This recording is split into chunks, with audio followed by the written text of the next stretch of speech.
you are lying about recognizes that censoring conservatives. You are caught on tape by Project Veritas, shadow banning people. You are censoring people. You censored me. You censored Milo. You censored Chuck Johnson, James O'Keefe. You even censored President Trump when one of your employees deleted his account for a few minutes. You are censoring conservatives, and I'm asking you, President Donald Trump, help us.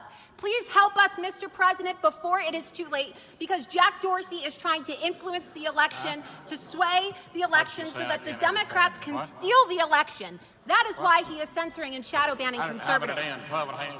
You are a liar, Jack Dorsey. You are a liar, Jack Dorsey. You unverified me on November 15, 2017. Officer, will you escort this young lady out, please? Stop the bias.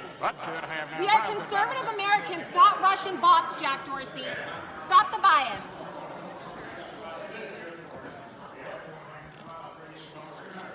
Stop censoring conservatives. Stop, Jack Dorsey. Stop the bias. We are not Russian bots. We are conservatives, Jack Dorsey. You are caught on camera. Watch the tapes.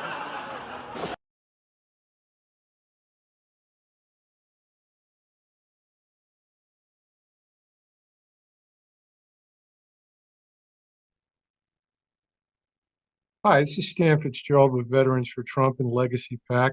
I'm here with our former endorsed candidate, Laura Loomer, who ran for Congress and only lost by a few thousand votes. How are you this evening, Laura? Doing well. Thanks for having me. I appreciate it. How are you? Good, thank you. We appreciate you coming on. I did want to get into Twitter. It's all over the news. And famously, you went in to Congress and confronted Mr. Dorsey. And I'm going to play that clip in the beginning for our viewers so they'll see it. And everyone said you were crazy. And here we are. You've been vindicated. So what are your thoughts on this? Yeah, so you're absolutely right. 4 years ago when Jack Dorsey was testifying in Congress and, members of Congress were asking him whether or not Twitter was censoring and using algorithms against conservatives, he said no, right? So he committed perjury, and I had stood up in the middle of the hearing and confronted him and called him out for lying to Congress, of course. And you're absolutely right. People called me crazy. And now 4 years later, over 4 years later, really, I've been vindicated because the Twitter files that have been released by the new Twitter owner and CEO, Elon Musk, show that Twitter was not only using algorithms to censor conservatives, but they were talking amongst themselves internally about illegally interfering in our elections. They banned President Donald Trump, even though they admitted amongst themselves, as published by Elon Musk, who's determined, I guess, to be very transparent about all of this censorship and election interference that took place inside Twitter before he purchased it, of course.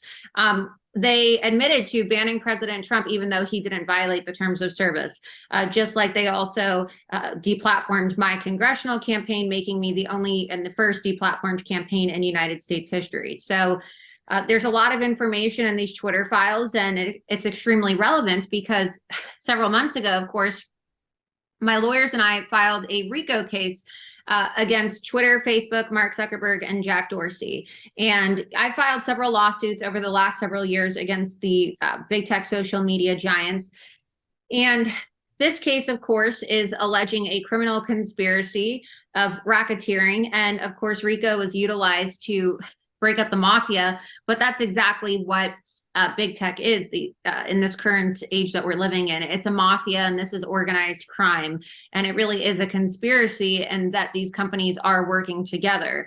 And we see that in the way that when one company bans a person, another company shortly bans that same person thereafter. And that's what happened to me and President Trump and so many other individuals who have found themselves deplatformed.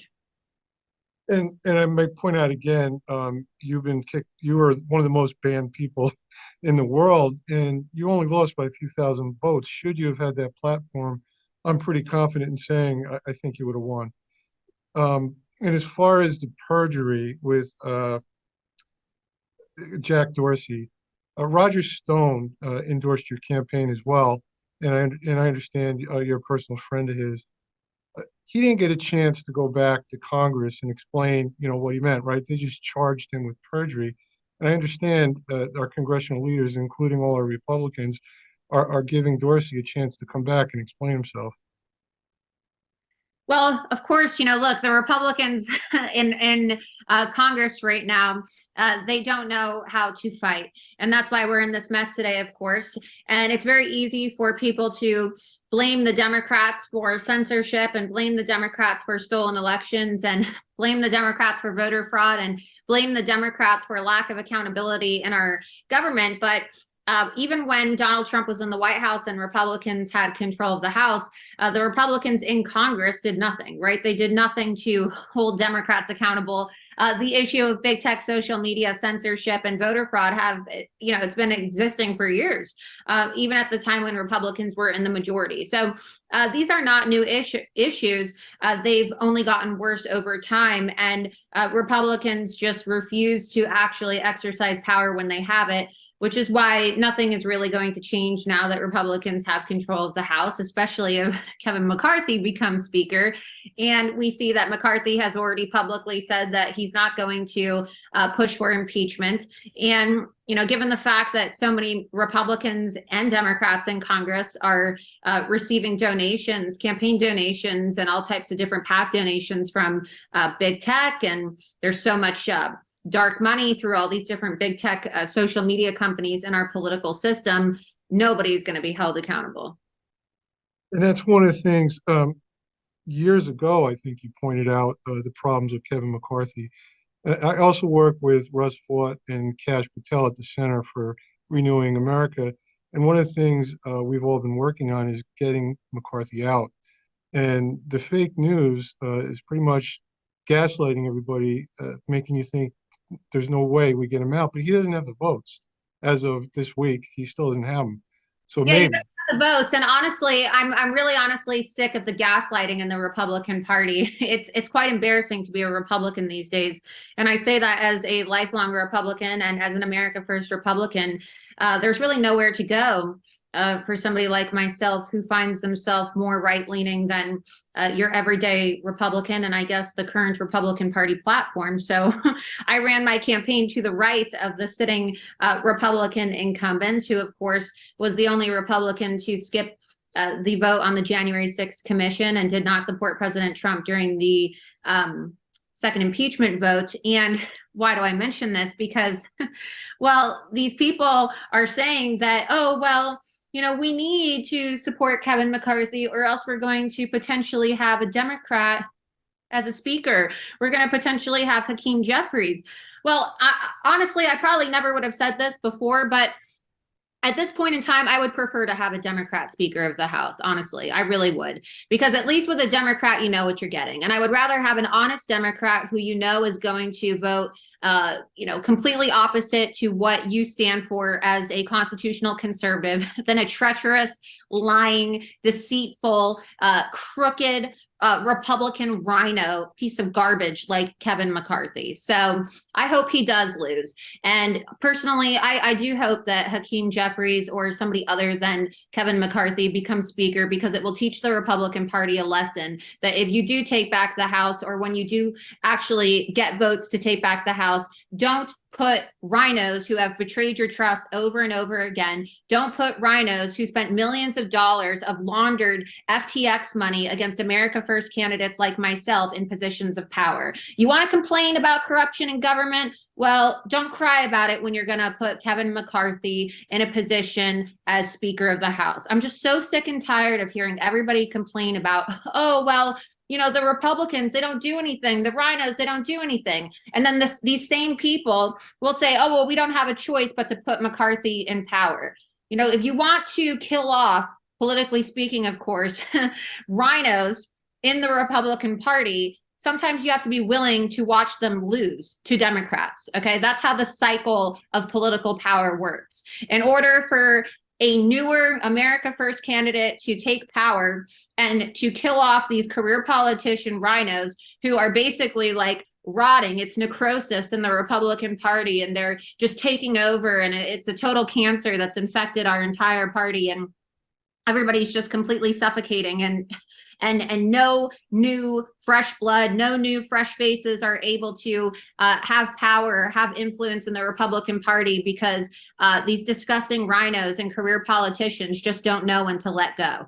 That's the problem. That's the problem. So I think that it's absolutely necessary at this point in time for Kevin McCarthy to lose. And if that means having a Democrat speaker for 2 years, so be it. Well, I agree with you 100%. It's time for McCarthy to go. And on a positive note, there are some people behind the scenes that are just waiting for the politically opportunist time to come out and run for the position. So the step number one is keeping him from having the votes, and then step number two is someone other than Democrat stepping up to be the speaker, and Yeah, hopefully. look, obviously, I don't want a Democrat, Oh, right? I know. I would prefer to have another Republican, but if the Republicans in Congress are so incompetent that they've known, right? It's like these people have known for over a year now. I was talking about this on the campaign trail. Okay, well, Republicans better start trying to find somebody if they're going to take back the House, right? Other than Kevin McCarthy, who were they going to pick, right? They had to have known this day was coming. And so they have nobody but themselves to blame if we end up getting somebody like Kevin McCarthy. And so if they're that incompetent, right, to the point where they didn't come up with a plan B to replace Kevin McCarthy, then honestly, they deserve to lose. They deserve to lose to the Democrats, because the Democrats are at least organized. And I don't want to have a communist regime. I don't want to have a Democrat, but I would rather know what I'm dealing with than have a two-faced rhino that's deceiving and lying to the GOP base and getting everybody's hopes up and then voting with the Democrats anyway. You know, that's what Kevin McCarthy does. He's the most left-leaning Republican member of Congress if you look at his voting record. So it's basically like having a Democrat. You're right about that. And I did know what you meant. I just wanted to clarify that. And you did. And I want to thank you for coming on with Veterans for Trump. And we are here to support you. We appreciate you and look forward to talking to you again in the future. Can you please tell our viewers how they can now find you on social media? Well, thank you so much. And I really appreciate your support and the fact that your organization endorsed me when I ran for Congress, especially endorsing me against a sitting, crooked career politician, Republican incumbent. People can follow me now. I'm back on Twitter. Elon Musk gave me my account back, so you can follow me on Twitter at Laura Loomer. I'm also on Truth Social, and I'm on Getter at Laura Loomer. I'm on Telegram at Loomered Official, on Gab at Laura Loomer, and then of course you can go to my website loomered.com. And I actually just released an ad today through a PAC that I'm starting to do some work with called American Liberty Fund. So if you go to my Twitter account and you look for that ad, you can retweet it and make sure you contact your representative. It's an ad that's going to be airing against Kevin McCarthy. And the most important thing that people can do right now, regardless of whether candidates you supported won their elections or not, the most important thing that you can do for the sake of your country and your freedoms is making sure that Kevin McCarthy does not become Speaker of the House. So call your representative and tell them to not vote for Kevin McCarthy for Speaker of the House. Amen on that. And thank you for your time, Laura. We'll talk to you again soon. Yeah, thanks for having me on. Bye-bye now.